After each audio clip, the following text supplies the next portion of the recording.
নদী খনন করে নদীর পাড়ে ওয়াকওয়ে করে খুব লাভ হবে না।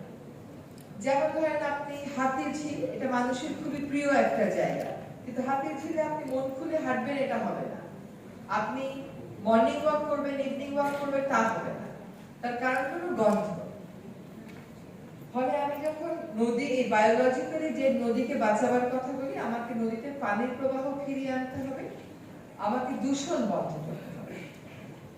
যারা এত বছর যাবত দূষণ করেছে তারা হঠাৎ করে দূষণ বন্ধ করবে। কেন করবে? করবে তখনই যখন আমি এনফোর্সমেন্ট বাড়াবো, করবে তখনই যখন আমি একই সাথে কিছু ইনসেন্টিভের কথা বলি। এখন প্রশ্ন উঠবে যে আপনি কি তাহলে 42টি ডাইং কারখানা বন্ধ করে দেবেন? আমাদের দেশে আবার বন্ধ করা যায় না। বন্ধের বিরুদ্ধে একটা জনমত আছে। জনমত দূষণের বিরুদ্ধেও থাকবে, আবার আপনি শাস্তিমূলক ব্যবস্থা গ্রহণ করলে তার বিরুদ্ধেও থাকবে। ফোকাস যেহেতু আমাদের নষ্ট হয়ে গেছে, এখন 42টি শিল্প কারখানার সাথে কথা বলবো, তাদেরকে ডাকবো। 42টি হচ্ছে কেবলমাত্র ডাইং যারা দূষণ করে। আমার ওয়াসা তার বর্জ্য ফেলে। বাংলাদেশের যে কোনো নদী, যে কোনো খাল যেগুলো নষ্ট হয়ে যাচ্ছে, তার একটা বড় কারণ হচ্ছে দখল, আরেকটা বড় কারণ হচ্ছে আমাদের তো এত বছরে কোনো সিভিক সিস্টেম গড়ে ওঠে নাই। প্রত্যেকটা বাসাতে একটা সেপটিক ট্যাঙ্কের সাথে একটা ট্রিটমেন্ট প্ল্যান্ট থাকার কথা। এটা ধরেন 6 তলা বাসা হলে বা 4 তলা বাসা হলে 5 লাখ টাকা লাগে, বাসার নিচতলাতে এটা স্থাপন করতে। 10 তলা বাসা হলে হয়তো 10 থেকে 12 লক্ষ টাকা লাগে। তো এই নদীর যদি আমি প্রাণ ফিরিয়ে আনার চেষ্টা করি, তাহলে আমাকে ড্রেজিং করার পাশাপাশি এটাকে দূষণ মুক্ত করতে হবে। এবং দেখেন ঢাকা শহরের সব মানুষের বর্জ্য যদি নদী আর খালে গিয়ে পড়ে, আর যদি আমাকে বলেন যে আপনি প্লিজ আপনার সময়ের মধ্যে নদীগুলোর পানির প্রবাহ নীল করে দিয়ে যান, এটা একেবারে অসম্ভব কাজ একটা। কিন্তু এই কাজটা শুরু করতে হবে এবং আমরা সেই কাজটা শুরুর প্রক্রিয়াটা শুরু করে দিয়ে যাব। আপনাদের জ্ঞাতার্থে জানাচ্ছি যে আমরা বিশ্ব ব্যাংকের সাথে এবং এডিবির সাথে ঢাকার 4টা নদী দখল এবং দূষণ মুক্ত করার কাজে আলোচনাটা প্রায় চূড়ান্ত করে এনেছি। আশা করি তুরাগ নদী নিয়ে, আমার খুব ইচ্ছা ছিল বুড়িগঙ্গা নদী দিয়ে শুরু করি, কিন্তু বুড়িগঙ্গার সবচেয়ে বড় বিপদ হচ্ছে এর তলদেশে 5 থেকে 7 ফিট উচ্চতায় জমে থাকা পলিথিন। এগুলো তুলে আপনি কেমন করে বর্জ্য ব্যবস্থাপনা করবেন সেটা আমাদের জানা নেই। ফলে আমরা তুরাগ দিয়ে শুরু করে দেব এবং আগামী 3রা জুনের মধ্যে হয়তো আমাদের একটা কর্মপরিকল্পনা অন তুরাগ ফাইনাল হবে এবং বাকি 3টা নদী বুড়িগঙ্গা, শীতলক্ষা এবং বালু, এগুলোরও কর্মপরিকল্পনা ফাইনাল করে এডিবির যে একটা মেইন রিভার রেস্টোরেশন প্ল্যান আছে তার সাথে সম্পৃক্ত করে দেব। এবং নদী রক্ষায় আমাদেরকে প্রত্যেকটা সংস্থারই তো যার যার একটা ব্যুরোক্রেসি, একটা পদ্ধতি থাকে। তো এডিবি পারছে না আমাদেরকে এর আগে কমিট করতে, কিন্তু তারা আমাদের আগ্রহটাকে সম্মান জানিয়ে আমাদেরকে বলে দিয়েছেন তোমাদেরকে আমরা এই পরিমাণ টাকা দেব, যেটা দিয়ে তোমরা নদীর পাড়ে সৌন্দর্য বর্ধনটা করতে পারো। সৌন্দর্য বর্ধন মানেই কিন্তু বিশাল একটা ওয়াকওয়ে সেরকম না। সৌন্দর্য বর্ধন ন্যাচারাল ওয়েতেও তো আপনি করতে পারেন, ইকোসেন্ট্রিকও তো আপনি করতে পারেন। ফলে এই কাজটা হবে। এবার অন্য দূষণে আসি। আমরা বিভিন্ন বনাঞ্চলে হাতি আর মানুষের দ্বন্দ্ব চরমে। এত বছরের অবহেলায় এটা এত পিকে গেছে, 2 সপ্তাহে দেখা গেল 12টা হাতি মারা গেল। এটা তো কোনো স্বাভাবিক ঘটনা না। এই অস্বাভাবিক ঘটনাটা কেন ঘটছে তার কারণ হচ্ছে যে এত বছর তো এই প্রবলেমটাকে অ্যাড্রেস করা হয়নি। এখন প্রবলেমটা তার পিকে চলে গেছে, এখন এটার ম্যানিফেস্টেশন হচ্ছে। এখন এই যে আগামী 25 তারিখ ইনশাআল্লাহ আমি শেরপুরে যাচ্ছি, হাতির হাঁটবার জন্য একটা নির্দিষ্ট পরিমাণ এলাকা লাগে। আমি তো তাকে সেই এলাকা দিতে পারছি। হাতির খাবার জন্য যে ধরনের বনাঞ্চল লাগে আমি সেগুলোকে ধ্বংস করে ইউক্যালিপটাস এবং আকাশমণি লাগিয়েছি। এখন এই সাংঘাতিক ডন্টিং কাজ, ধরেন আমি ইউক্যালিপটাস একাশে সব সরিয়ে দিলাম, আমি গাজীপুর সাফারি পার্কে গিয়ে দেখি ওখানে আকাশমণি গাছ, ইউক্যালিপটাস গাছের আকাশমণি গাছ দাঁড়িয়ে আছে। গত পরশুদিন একটা মিটিং এ শুনলাম যে তারা সেগুলো সরিয়েছে। এখন গাছ ভালো কি গাছ খারাপ আমি সেই তর্কে যাব। গাছ খারাপ হবে কেন? গাছ ভালো, কিন্তু আপনার শালবনে তো ইউক্যালিপটাস গাছ ভালো না। শালবনে তো আকাশমণি গাছ ভালো না, এবং 24 তারিখে শালবনে যাচ্ছি। 750 একর জায়গা আমরা আইডেন্টিফাই করেছি, ওগুলোকে ইউক্যালিপটাস মুক্ত করা হয়েছে এবং ওগুলোতে আমরা শাল গাছ এবং অন্যান্য সহযোগী গাছ লাগানোর কাজটা শুরু করব। বন বিভাগ এটাও এক ধরনের দূষণ, তার যে ন্যাচারাল হ্যাবিটেট এটাকে আমরা ধ্বংস করে দিচ্ছি।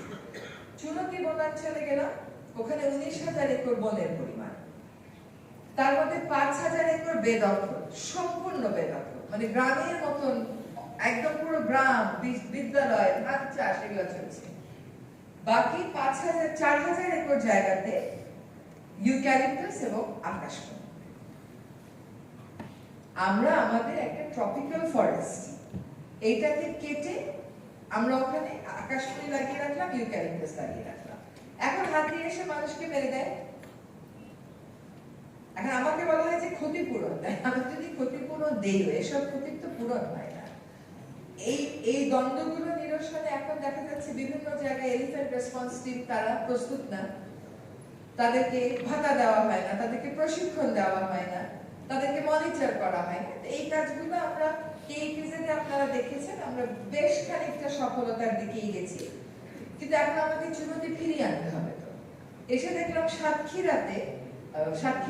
সাতছড়ি এবং লাউয়াছড়া গেটের সামনে লেখা আছে পিকনিকের জন্য গাড়ি আসলে একটা বাসের ভাড়া কত আর একটা গাড়ির ভাড়া কত।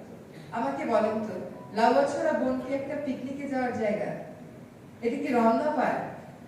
এটা কি একটা ঢাকার কোনো পার্ক? এখন এগুলো হচ্ছে বন বিভাগের আয়ু খরচ। এই যে যারা জীববৈচিত্র্য রক্ষা করবে তাদেরকে আসলে আমরা রেভিনিউ কালেকশনে লাগিয়ে দিয়েছি। এইগুলো তো অনেক দিনের মনস্তত্ত্ব, এগুলো থেকে বের করে আনতে কিন্তু সময় লাগবে। জীববৈচিত্র্য আসলে অনেক বড় একটা বিষয়। আপনি স্পিসিস ডাইভার্সিটির কথা বলেন, ইকোসিস্টেম ডাইভার্সিটির কথা বলেন, ইকোসিস্টেম না বাঁচলে তো আর স্পিসিস বাঁচবে না। আমরা উদ্যোগ নিয়েছি কয়েকটা বিশেষ প্রজাতি নিয়ে কাজ করব। এবার যেরকম মেছো বিড়াল দিবসে আমরা 64টি জেলাতেই জেলা প্রশাসকদের সাথে আলাদা করে মিটিং করেছি। জেলা প্রশাসকেরা হয়তো এত বছরে কোনো দিন একটা বন্যপ্রাণী রক্ষায় যে প্রচার করতে হবে এই কথাটা শোনেন নাই।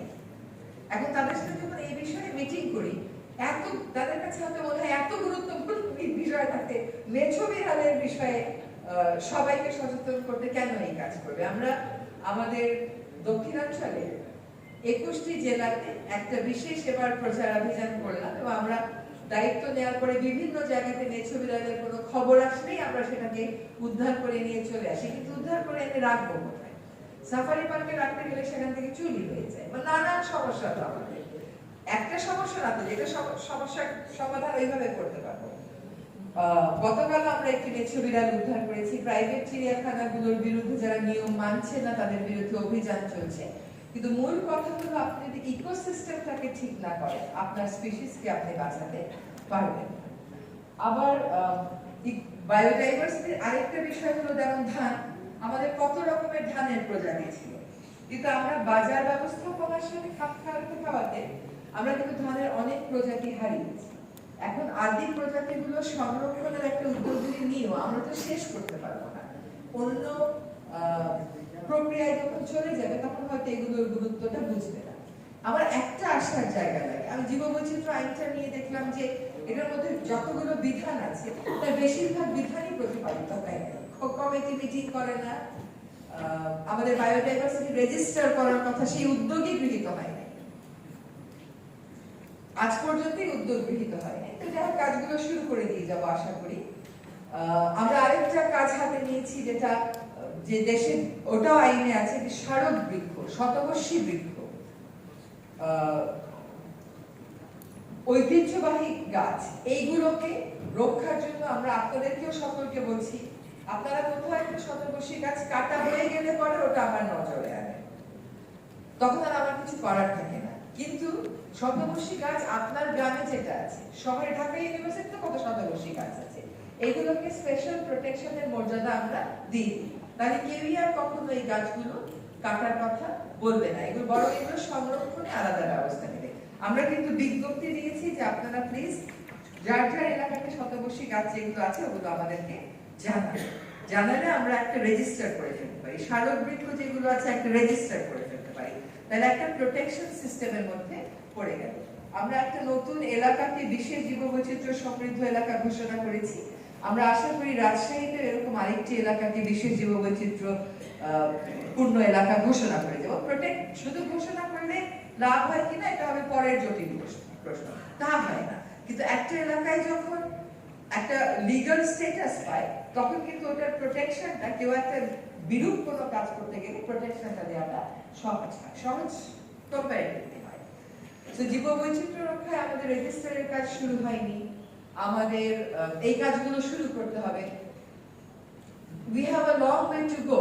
আমরা বারবার তো বলতে পারবো না যে বাংলাদেশ থেকে এই জিনিসগুলো হারিয়ে যাচ্ছে। আরেকটা কাজ খুব যেটা 24 তারিখে আমরা করব মধুপুরে, এটা আপনাদের সাথে আমি শেয়ার করতে খুব আনন্দ চিত্তেই শেয়ার করবো। মধুপুরের আমরা সীমানা চিহ্নিত করার কাজটা শুরু করে দিয়েছি। মধুপুরের এই ইউক্যালিপটাস এগুলা সরিয়ে আমরা শাল এবং সহযোগী বৃক্ষ আমরা নিয়ে আসবো। ওখানে সরকারি বেসরকারি সামরিক যত স্থাপনা আছে তাদেরকে বলবো যে আপনারা সরে যান। সরিয়ে দিয়ে যেতে পারবো কিনা তা বলতে পারছি না, কিন্তু কেউ তো বলেইনি যে আপনারা সরে যান, আমরা ওই কাজটুকু অন্তত করে দিয়ে যাই। আরেকটা হচ্ছে আমাদের প্রকৃতিতে ময়ূর নেই, না প্রকৃতিতে কোনো ময়ূর নেই, আমাদের ময়ূর আছে সাফারি পার্কে।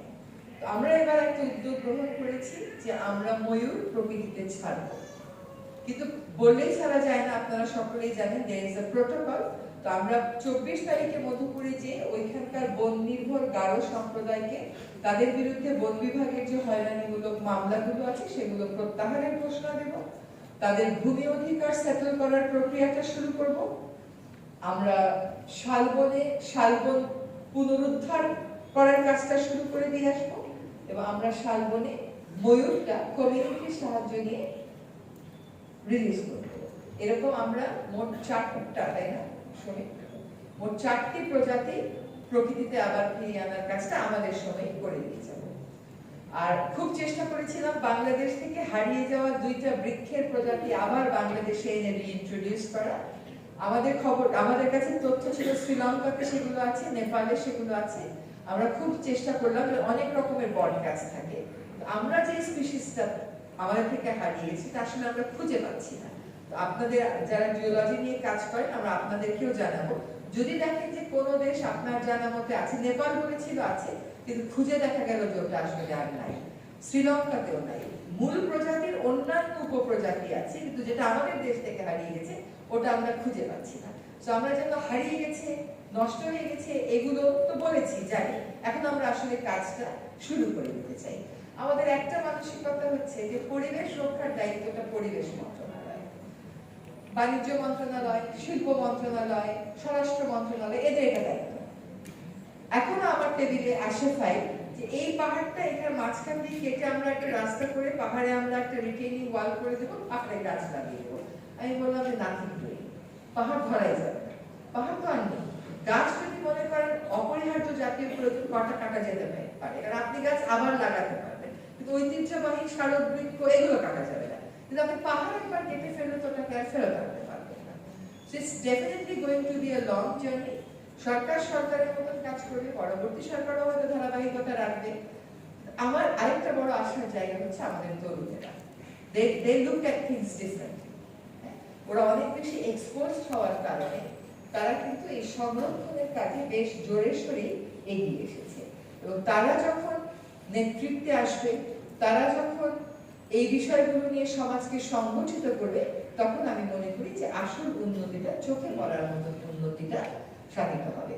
তো আশা করি আপনাদের তুরাগ নদী পুনরুদ্ধার, ঢাকার 4টা নদী পুনরুদ্ধার, প্রত্যেকটা বিভাগে 1টা করে নদী পুনরুদ্ধার, চুনতি বন, সোনাদিয়া বন, শালবন, এই 3টা পুনরুদ্ধারের যে কাজটা আমরা হাতে নিয়েছি সেগুলো যদি আমরা করতে পারি, দেশের জীববৈচিত্র্যের সমৃদ্ধির পথে আমরা অনেকটুকু এগিয়ে যাব।